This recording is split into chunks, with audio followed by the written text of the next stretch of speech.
Hello guys, this is Mikels and welcome to our second episode of our Bisaya podcast. Yay! If you are new here on my podcast channel, please don't forget to like and subscribe to my channel to update you. Huwag ko kabalo sa online guys, pero yeah, it's up to you guys kung mag-subscribe mo sa akong podcast, just to get you updated on my new podcast to discuss. So, first of all, bago to magsugod, gusto ko mamumusta sa inyo, no? Like, kumusta mo mo dira? Nangaon na mo, kay kung nanguntan na mo sa kuha, yes, nagkaon ko. And na ako'y pagkaon dere. This is a Jolly Hotdog. Dili ni siya sponsored, guys, kaya ako nang gipalit. Pero paborito na ako ng Jolly Hotdog sa Jollibee. Well, okay, so, para sa atong discussion na po karong adlaw is, mo dyan ako ang napansin sa social media karon like, kanang trend niya siya nga ginaistoryahan ba? As in like kanang ako po na naminaw og nagtanaw sa mga social media nga nag-ano god nag-share sa ilang thoughts and insights and makarelate ko kay kanang nag-attend ba og concert. Sa kabalo na mo guys, unsa ni siya. So, if you heard or if you watch some of the social media's trends nga topics karon is all about the concert etiquette. So, nana po daw sila na-unlock na new pet peeve. So, kung kabalo na mo then we will discuss that. Pero first of all, guys, is, disclaimer lang ni wala ni dili ni pang kuan na to pang bash, or something na dili ta mag-call out og names dere na mga influencers and mga celebrities kay kuan ni siya general lang ni siya na podcast kay ako easy podcaster podcaster na dire ko.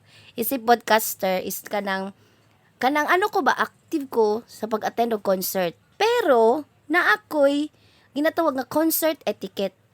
Wala pa ni siya actually wala pa ni siya naabot ni nga kani nga topic nga trending. Naa na gid ni na mga nahitabo ing ani nga scenario god.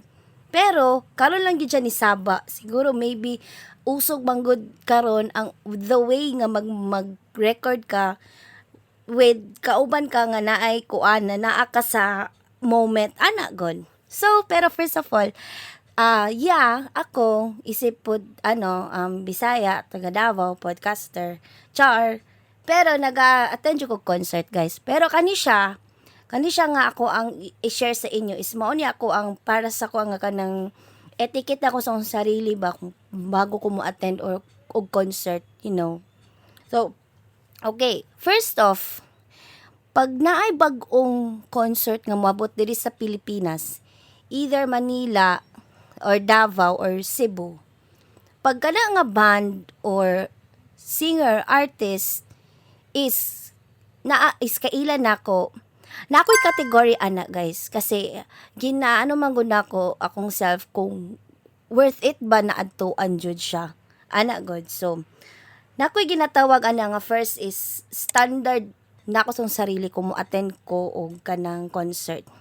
So di ba man gyud ta kanang diri sa Pilipinas like kanang suki jud ta og kanang ginaadtuan sa mga international artists kay kanang maguta na as Filipino is kay ta sa music ba. And ako pod na love pud kay na ko music, kabalo ko nga naa ako'y nakita or na kanang nakaila nga mga artist nga mo ato diri pero pili lang gina ko akong gina-attend ana god. Aside sa siguro kung ma-timing wa ko'y kwarta di wala jud ko'y choice. Pero kung na ko'y kwarta diri ko mag-matter like diri ba jud ko moingon nga kung maato ko sa ilaha worth it ba ana god. Naman ko ginatawag nga standard nga kanang okay nakadungog ko sa iya kabalo ko siya makanta di po ko kaingon sa kong self nga fan ako siya wato ba ko ana god. Pero pag fan giti ka like naagi ka sa akong phone, naagi ka sa ko ang Spotify, naagi ka sa ko ang playlist and kanang god kanang kada gabi, kada buntag gina-play ti ka ana god. And aside po na kanang gusto po ko makabalo sa imong kinabuhi unsa ka ana. Then that's the time siguro po na ako mo ato jud ko. Because ako po guys, I went to some concerts sa diri sa Pilipinas and sa international. And this year was my very first nga ning gawas jud ko ganang gawas jud sa Pilipinas para lang jud maatuto siya na concert. And you all know who that means. It's Taylor Swift. It's Martin Taylor Swift. So if you watch my previous vlog, I made a vlog about a Bisaya Swiftie goes to Taylor Swift concert. That's me. So, ako po, akong first jud ever na concert nga akong na-attend is 2019 concert sa Twice. Kabalo mo to guys, kato jud to nga adlaw guys is tong June 29, 2019, birthday to nako. So, kailangan dyan ako siya adtuan kasi ang Twice is my very K-pop fan ka ng, kay ko ba, once ko. Hello sa mga once, dira, good. So, once you guys, and before pa nga, wala pa nag-announce sila o kanang concert diri sa Pilipinas, I've been watching them since, kanang, kaning likey na era, diba? So, dito, and then, siyempre, kanang if you want to know more deeper about sa imong na fan or imo ang na bias nga keep na group di imo jud siyang tan-awon, di ba? And kanang aside po sa kanang imo lang siyang gifan ba kanang nakakita gud kag connection sa imo ug sa artist good nakita nimo nga mag-match mo balik match in your personality kanang ganahan kay ka magtanaw so mo na siya guys akong standard kadahan akong attend na concert is kani diri sa Davao, which is a Simple Plan. So, Simple Plan is, it's part of my childhood and also, it's also my first attend na concert with my fiancé. Kay kato na time is very first time na mag-ato ang Simple Plan diri sa Philippines. Actually, before pa Simple Plan, napunta tong Boys Like Girls sa Cebu. Like, we already booked the ticket, pero kay nag-COVID man, so wala na namin na yun. Even though nibalik man, ikaduha ang Boys Like Girls, wala na lang po nibalik. Like, situation, ganyan. Pero kato nag-apot ang Simple Plan diri din Davao, then go. So, ba ka na, kumbaga, kilatis ginako ba kung ako kaning adtuan worth it ba kasi namo ko ka ng ani akong mindset guys pag once na adto na tika usab di na tika adtuon like anak ko guys like kay kana murag kana ganing na satisfied ng akong self na nakita na ginako sila personally anak good. And then ikatulo which is karon na year lang katong si Taylor Swift na kana kato jud ang pinaka grabe like mo jud to akong pinaka standardized jud na in terms sa concert kung man na mag-ano pa ko pero I did a promise to myself na jud na if ever mo balik o man si Taylor diri sa Pilipinas then I will not join the army and because I've already had in my time when I was in Singapore I mean I will give the chance to other Swifties na wala jud nakaadto like anak ko guys ba, anak ko mag-standard sa ko ang self kung mag-attend ko og concert. So, tinuod, 1.5 lang yun tong concert ni Olivia because it's for a cause and that's a really good thing. But, to na time, I know Olivia Rodrigo. I know her before her SAR album because I've heard her first song, All I Want. So, moto kong una and then a couple of months niabot na si driver's license so anak go then kabalo na baya mo behind sa unsa ang meaning sa driver's license kinsa jud na nganong nito na nganong ni appear si Joshua Bassett si Sabrina Carpenter so every Livy kabalo ana pero I will not call myself as Livy because I just know her past like god like wala jud ko naggahol good like unlike Taylor gid nga from my teenage years until now fan jud ko ni Taylor ganyan so katong concert ni Olivia 1.5 is kaya jud like everyone can jud makaadto jud maka-attend jud but for me I take this as like I know deep inside unsa ang kanang feeling as ultimate fan ni Olivia Rodrigo. So, I decided na dili mag-attend. Not because I don't have money, I have.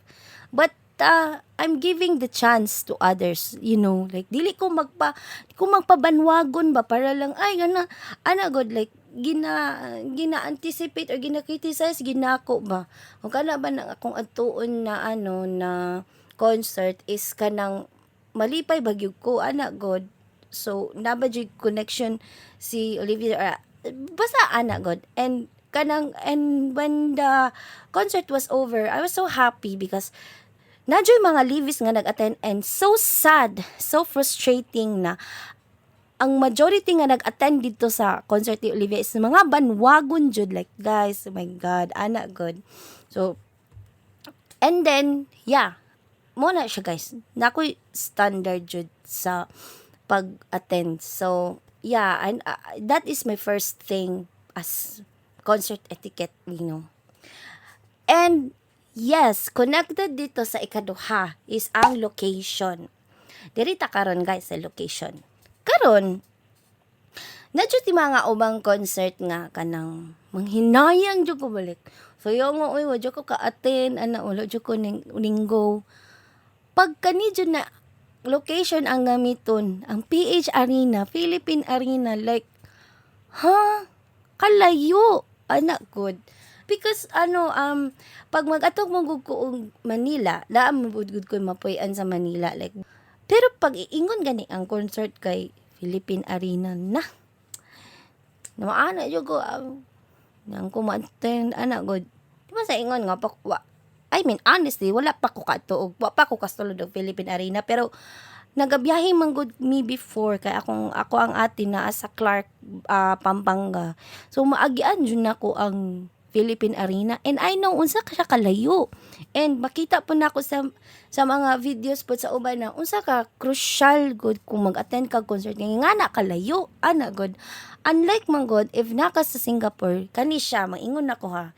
Dito man gyud sa National Stadium sa Marine Taylor no. Tas layo baya ang amuang kanang hotel. Ano ba mo guys pag uli jud wala ra ka mga naara sa 10 to 15 minutes na abot na mi sa mong hotel. Ingana kapaspas ang kanang ang transportation dito. Dili sa Pilipinas dili man.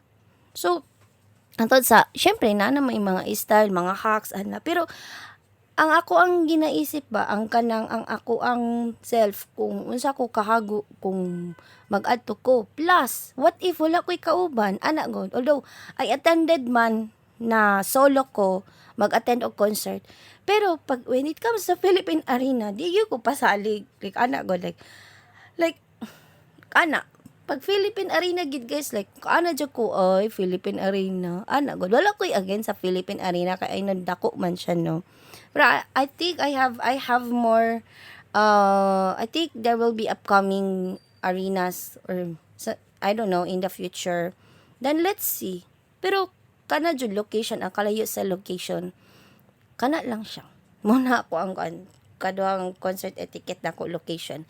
And actually guys, guko kanang naanak ko sa stage ba, naanak ko sa age nga magsakit ng akong tiil, magtindog, god like kanang ginakuan nako ang akong comfort sa sarili ba na. And then pag nanaka sa momentum guys, di ba ma-enjoy man jud ka like ma-enjoy jud ka like kanang kaana god. Ako guys, naa jud ko'y kanang kanang style na akong ginahimo. Kanang pagkanang mag video record ka, mag video record. Di ko na i-full. Like first the half, first verse until first chorus then ana. Or if ever lang kanang at least ang nala ko'y maklip pero dili jud ko all the time at ana jud like nag-unsa ka nang ana lang ka para mag-ana. I enjoy the moment. Ana jud. Because katong nag Taylor Swift concert ko, nag-attend ko Taylor Swift. Wala jud ko nag-record og full like half lang gyud ko kay nang gusto nako i-savor the moment ba kay kanang first time nako mag international, tapos first time nako ning gibuhat para kay Marine Taylor ana god, and naman so blessed and happy na of all the people around here in the world na appeal ko sa pag-attend ni Taylor ba ana god. So kanang murag this is the moment dili na nako ni palagpason. So minaw kita kay Marin Taylor, mo tanaw kita kung unsa jud kagwapa si Marin Taylor. But you know, so wala ko'y again sa kanang full jud mag-record no kay lalahi naman gitag mga mga style, pero sa ako lang anak ko. And here it comes. Kani. Actually, katong dito pa nako first time ata sa ako syempre kay man ko. Dito pa ta nako first nga kanang mag-flash good. Mag-flash nga tubangan na good. Magkatawag ko guys kay syempre first time mo na ko to niya. First time na ko to gibuhat Taylor Swift nga concert, pero wala ko nag-flash like okay nag-vacuum sila so syempre pag mag-record ba di ba wala pa may flash di na ako. Tapos magkatawa ko guys kay kana pag uli na ako kay nagtanaw ko ba ko wala na ko na 0.5 na full akong anak ko like say mo ko imay day ko ni maulaw ko mag-imay day pa bahala na basta kay naka-attend ko. So kani dyan mao dyan siya ang pulot dulo sa ato ang topic ang kaning magbakam nga naa dyan flash anak god like kanang nakakuan mo ko naka-experience po ko katulagi tong kan Taylor.